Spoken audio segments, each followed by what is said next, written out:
Bonjour et bienvenue pour une nouvelle vidéo de Fourier fait son adolescence. Aujourd'hui, on va se rapprocher un peu plus des maths et de l'informatique en faisant du code ou du chiffrement. Ce qu'on appelle le chiffrement, ça peut servir à coder des textes ou des informations, notamment en informatique pour transmettre des messages. Mais quand on est en informatique, le chiffrement ne sert pas à empêcher les personnes de voir les informations, de lire les informations, même si ça les rend plus difficiles à comprendre pour l'humain. Ça sert uniquement à les transmettre. C'est toujours lisible par un ordinateur. Par contre, ce à quoi on va s'intéresser aujourd'hui, c'est le codage, c'est-à-dire transformer des informations, par exemple des mots, des textes, pour les rendre incompréhensibles par une personne qui n'a pas une clé de codage. Donc le cryptage est utilisé depuis l'Antiquité. Il a plusieurs utilisations. Il peut servir dans un contexte militaire, donc pour transmettre des ordres ou des rapports, ou encore dans le domaine privé, par exemple pour entretenir une correspondance secrète. Un des principaux exemples de cryptage est l'utilisation du cryptage pendant la Seconde Guerre mondiale avec la machine Enigma qu'utilisaient les Allemands pour envoyer des messages codés et les décrypter. Et ainsi, les Alliés ne pouvaient pas intercepter, enfin, s'ils avaient intercepté les messages, ils ne pouvaient pas les décrypter et donc les lire. Ce code était très complexe et quasiment impossible à craquer, puisque la clé de cryptage changeait tous les jours. Surtout, le code a été créé par une machine, donc il fallait une machine a priori pour le décrypter.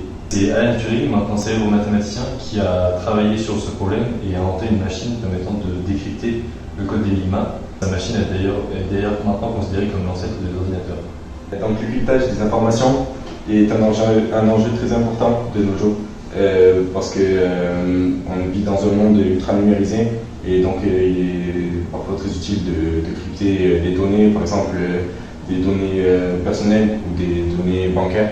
Et de plus, il est beaucoup plus facile de nos jours de crypter des informations parce qu'on a des ordinateurs très puissants et très efficaces. Et il est ainsi aussi plus facile de décrypter ces informations qui ont déjà été cryptées.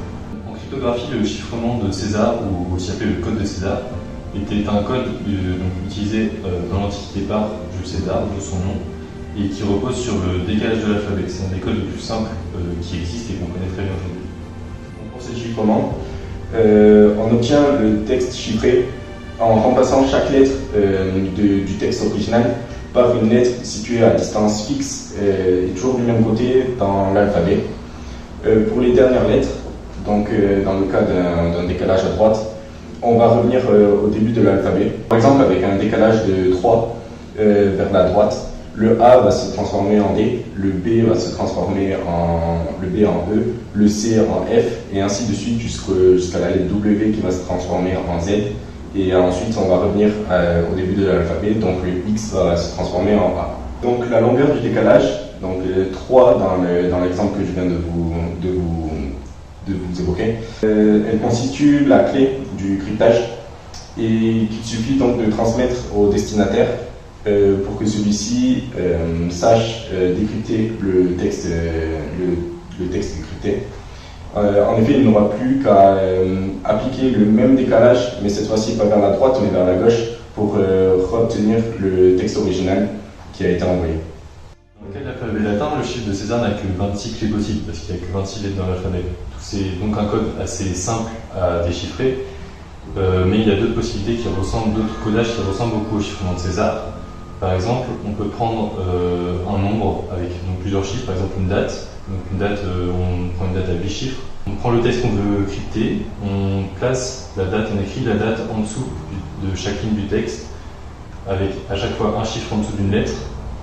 Et on répète donc ce chiffre autant de fois que nécessaire, s'il y a plus que 8 lettres dans le mot qu'on veut, ou dans la phrase qu'on veut coder.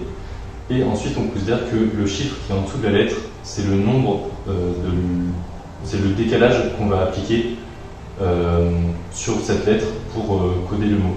C'est-à-dire que c'est comme si on faisait un chiffrement de César, sauf qu'à chaque lettre, la clé de codage change. Et donc pour se souvenir de quelle clé de codage à chaque lettre, on utilise toujours le même nombre. Une date peut-être connue, par exemple la prise de la Bastille ou une date d'anniversaire, et on répète toujours cette date. Donc le destinataire a juste à connaître cette date pour décrypter le message en appliquant le même décalage mais vers la gauche. On vous a fait un petit Google Form, c'est un questionnaire avec des phrases à coder ou recoder. Et donc ça vous permettra de vous entraîner sur le codage des Césars ou encore sur la version améliorée du code des Césars, donc avec la clé qui correspond à un nombre. Et voilà. Et on a également mis à la fin un petit mot ou une petite phrase codée, mais avec un code qu'on ne vous a pas expliqué, mais normalement il est assez simple il est assez simple, donc essayez de le comprendre et de décoder tout seul le mot. Et pensez bien à valider à la fin du call form, comme ça vous aurez les réponses et nous on saura que vous avez participé. Donc voilà, c'était notre dernière vidéo. La prochaine fois qu'on fera quelque chose avec vous, ce sera pour le concours Kangourou. Donc au revoir et puis bonne journée.